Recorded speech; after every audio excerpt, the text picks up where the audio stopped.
Ratusan warga dari Koalisi Masyarakat Sipil Jatengguyu menggelar aksi Long March selama 3 hari berturut-turut di Kota Semarang, melewati gedung DPRD dan Polda Jateng sebelum berakhir di kantor gubernur. Aksi ini bertujuan mendesak pembebasan warga dan petani yang dikriminalisasi, sekaligus menuntut penghentian kerusakan lingkungan akibat aktivitas ekstraktif di berbagai wilayah Jawa Tengah. Sepanjang demonstrasi, warga membunyikan kentongan kayu secara serentak sebagai simbol tradisional peringatan dini status darurat lingkungan dan hukum. Koordinator aksi, Joko Priyanto, menjelaskan bahwa tradisi pukul kentongan tersebut merupakan refleksi dari semakin terancamnya ruang hidup warga akibat maraknya ekspansi tambang serta alih fungsi lahan. Joko membeberkan, sedikitnya 7 hingga 8 warga menyandang status hukum akibat mempertahankan tanah mereka dalam berbagai konflik agraria dan penolakan tambang, seperti di Kendal, Kudus, Pati, Rembang, Grobogan, hingga Blora. Selain kriminalisasi, ia juga menyoroti maraknya kerusakan lingkungan akibat tambang di wilayah Jepara, Magelang, hingga Klaten yang minim tindakan tegas dari aparat penegak hukum. Kentongan itu kan zaman dulu itu kan simbol komunikasi ya, komunikasi antar desa, antar tetangga, itu kan simbol komunikasi ya. Terkait hari ini kita pukul kentongan itu sebagai tanda bahaya sebenarnya. Kami melihat Jawa Tengah ini lagi bahaya, makanya kita bunyikan tanda bahaya. Yang membuat bahaya mungkin apa saja nih?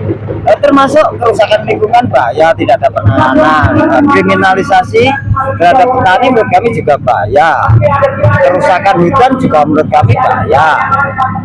Yang paling disoroti mungkin permasalahannya apa saja? Saat ini desakan ya yang kemarin kita kata dulur-dulur itu sebagian ada dikriminalisasi, kita desak untuk membebaskan.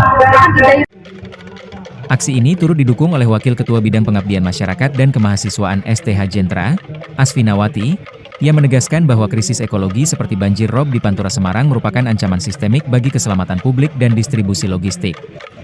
Ia menyayangkan ketimpangan kebijakan di mana warga yang bersuara mempertahankan lingkungan justru direspon secara represif oleh aparat penegak hukum.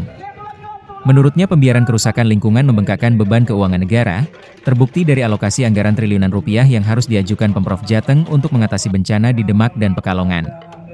Rangkaian aksi 3 hari ini pun diakhiri dengan penyerahan berkas tuntutan serta permohonan audiensi resmi kepada Gubernur dan Polda Jawa Tengah. Saya juga ingin memberikan pesan bahwa masalah lingkungan di satu wilayah itu adalah masalah semua orang, karena udara saling terhubung, air pada akhirnya akan terhubung, dan kita di era sekarang kan nggak mungkin kita nggak datang ke suatu tempat, kita pasti akan berpindah-pindah ya. Apalagi kalau kita ingat jargonnya negara ini negara kesatuan, masa rakyatnya terbelah-belah, terpisah-pisah oleh hanya karena daerah. Sejauh ini atau selama ini yang lebih concern soal isu lingkungan itu dari sisi masyarakat atau dari sisi komunikasi kan, mau dari kakak sendiri? Iya, kalau kita lihat tuntutan-tuntutan setidak-tidaknya dari masa pemerintahan Pak Jokowi ya sampai sekarang ya 12 tahun, tuntutannya kan datang selalu dari rakyat yang mengatakan ini misalnya sudah terjadi masuknya air laut ke tanah, daratan menjadi turun, kita bisa tenggelam, ada krisis iklim macam-macam ya. Nah, tapi di sisi lain pemerintah saya lihat justru terus meneruskan pembangunan berskala besar yang melanggar lingkungan. Jadi kebalik ini, bukannya negara yang harusnya menjalankan kewajiban menjaga lingkungan, justru rakyat yang menjaga lingkungan dan diabaikan bahkan dikriminalisasi oleh negara.